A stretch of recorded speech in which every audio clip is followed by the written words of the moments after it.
विद्यार्थी मित्रांनो नमस्कार. इलेक्ट्रोस्टॅटिक्स हा टॉपिक तसा खूप सोपा आणि चांगला आहे. नीट, CET आणि JEEमध्ये या टॉपिकवर बरेच प्रश्न विचारले जातात.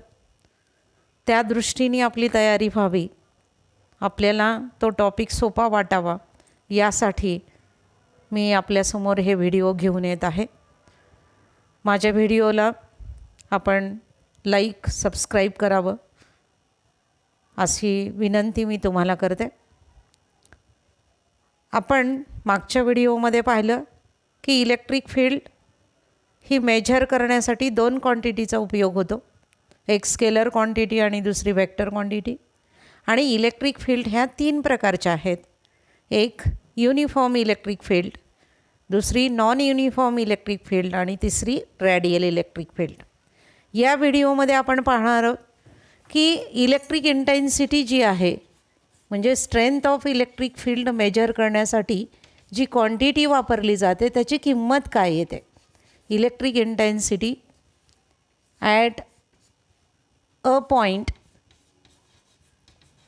Due to point electric charge. Point electric charge अतिशय सोपं आणि सहज करता येण्यासारखं डेरिवेशन, ज्याला मार्क आहेत 3, ज्याच्यावर प्रॉब्लेम हे 3 मार्काचे पडतात. MCQमध्ये जर हा CETला क्वेश्चन पडला तर तो 1 मार्कासाठी असतो. नीटसाठी जर इलेक्ट्रिक इंटेन्सिटीवर प्रॉब्लेम किंवा न्यूमरिकल पडलं तर ते 4 मार्कासाठी असतं. आणि JEEमध्ये जर न्यूमरिकल याच्यावर पडलं तर ते सुद्धा 4 मार्कासाठी असतं. तर त्या दृष्टीने आपण हे डेरिव्हेशन आणि याच्या फॉर्म्युल्याचा अभ्यास करूया. पहिल्यांदा आपण जे हेडिंग आहे नीट लक्ष द्या. Electric intensity at a point म्हणजे कुठल्याही पॉईंटला कुणामुळं काढायचे आपल्याला, ड्यू टू पॉईंट इलेक्ट्रिक चार्जमुळं काढायचे. मग त्याच्यासाठी मी कन्सिडर करते की consider a point electric charge Q. नीट लक्ष द्या.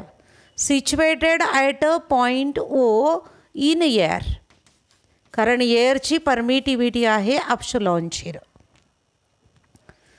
Now let a point P at a distance R from charge Q at which the electric intensity to be determined. त्या ठिकाणी आपल्याला इलेक्ट्रिक इंटेन्सिटी काढायची आहे. Suppose Q0 be the unit positive charge at point P.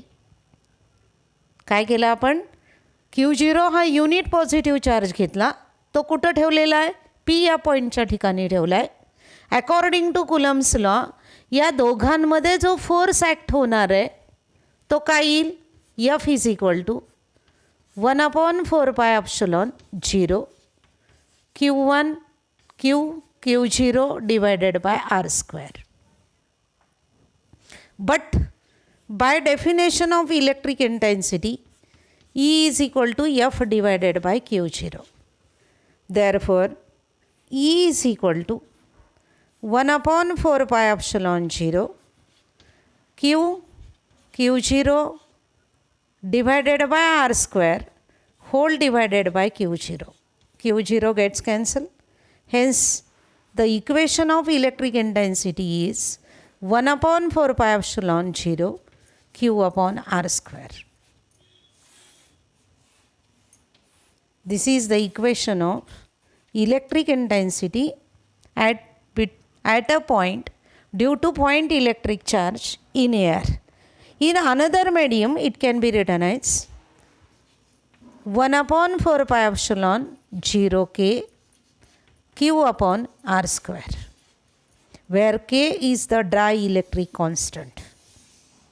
Means here, the electric intensity at any point is directly proportional to magnitude of charge and inversely proportional to square of the distance between them. It means that if the distance increases, electric intensity decreases.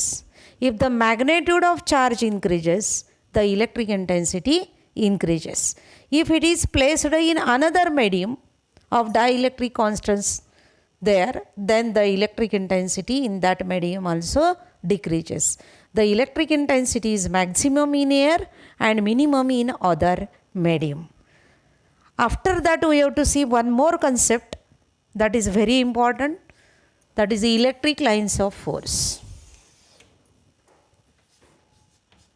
Electric lines of force.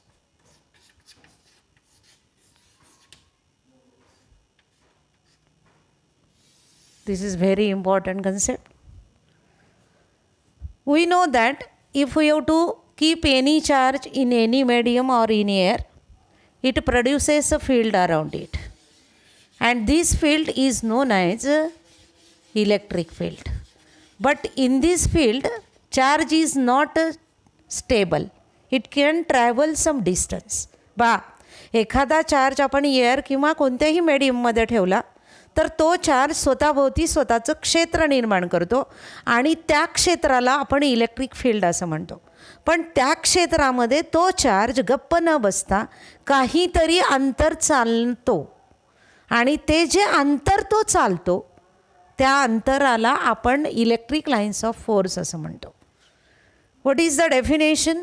That is path or distance traveled by free positive charge in an electric field is called as electric lines of force.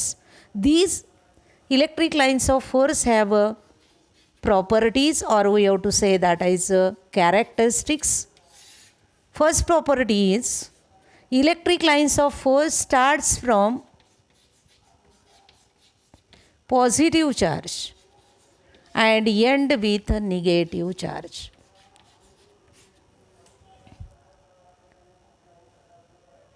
First property is electric lines of force starts from positive charge and end with negative charge. Second property is no two lines of force ever intersect each other, means they are parallel to each other.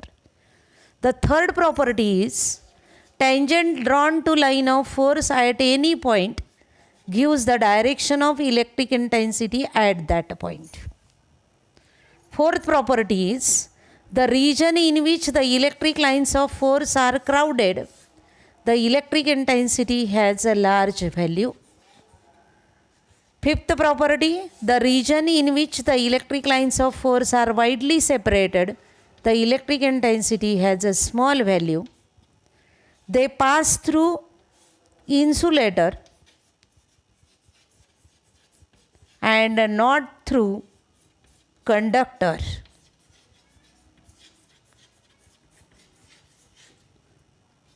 They contract in length. This property helps us to explain the attraction contract in a length. Attraction between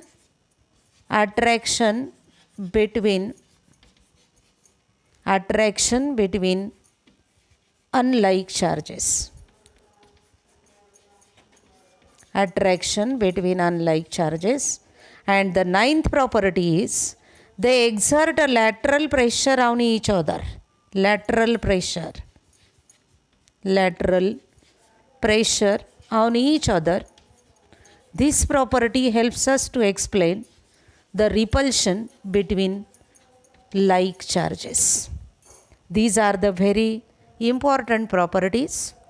या प्रॉपर्टीजवर किमान 10 MCQ आहेत पुस्तकामध्ये जर तुम्ही पाहिलात तर. मी परत एकदा त्या प्रॉपर्टीज सांगते. Path or distance traveled by free positive charge in an electric field is known as electric lines of force. They start from positive charge and end with negative charge. No two lines of force ever intersect each other. Tangent drawn to the line of force at any point gives the direction of electric intensity at that point. The region in which the electric lines of force are crowded. Crowdedचा अर्थ गर्दी केलेले. तिथे electric इंटेन्सिटीची किंमत ही जास्त असते आणि ज्या रिजनमध्ये इलेक्ट्रिक लाईन्स ऑफ फोर्स हे वाईडली सेपरेट झालेले असतात त्या ठिकाणी इलेक्ट्रिक इंटेन्सिटीची किंमत कमी असते.